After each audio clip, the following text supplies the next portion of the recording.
নমস্কার। কবিগুরু রবীন্দ্রনাথ ঠাকুরের লেখা রাজা ও রানী।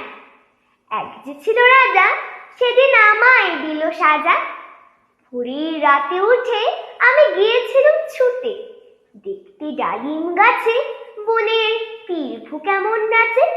ডালে ছিলেম চড়ে, সেটা ভেঙে গেল পড়ে।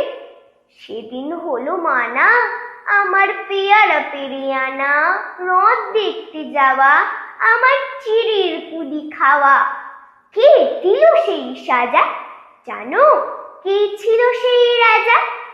এক যে ছিল রানী, আমি তার কথা সব মানি। সাজার খবর পেয়ে আমায় দেখলো কেবল চেয়ে, বললে না তো কিছু, কেবল মুখটা করে নিচু।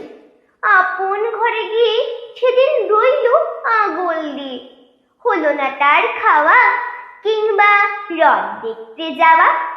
নিল আমায় কোলে, সাজার সময় সারা হলে, গলা ভাঙা ভাঙা, তার চোখ দুখানি রাঙা। কে ছিল সেই রানী? আমি জানি জানি জানি। ধন্যবাদ।